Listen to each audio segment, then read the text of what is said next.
Tukwaniriza nnyo ku Bukedde TV 1 yonna gy'osinzira okutulaba olunaku olwakubiri ennaku z'omwezi 22 tuli mwezi gwa 11 omwaka 2022. Nze Sharifa Namuyomba okusomera amawulire agataliiko mu ttuntu ate omanye biki ebikedde okubaawo mpaka ssaawa zino. Agataliiko mu ttuntu nga tandise ne gavumenti egumiza ku lutalo olw'okulwanyisa ombuze gw'obulibwenguzi era mu ggwanga nga wetoogerera ofisi ya Kaliisoliiso yakanula obuwumbi obusoba mu 18. Katulabe ebisingawo.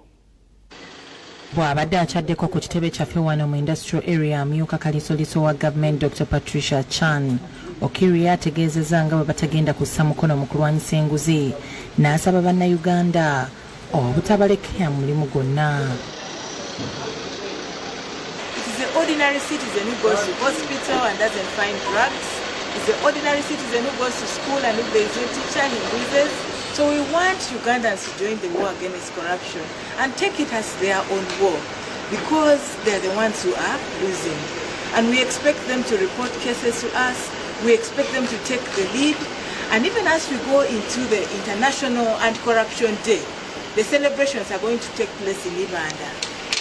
During those celebrations, we are talking about the people's war, citizens owning the war against corruption.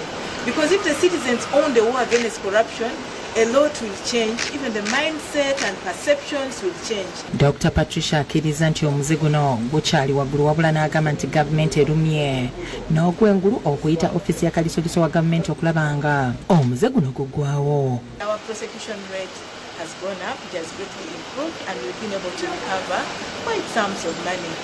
Yes, in our asset recovery fund. We count that as a plus because that money at the end of the day goes back to the government coffers and can be put back, plowed back to good use. Yes. Ono ayaniriziddwa Amyuka akulira amawulire mu Vision Group Felix Osike oluvannyuma n'amulambuza ebikolebwa mu kitebe kyaffe oluvannyuma n'akyazibwa ku mpewo za Urban TV gy'ategeereza eggwanga kuwa we batuuse n'okulwanyisa enguzi. We have seen their sources.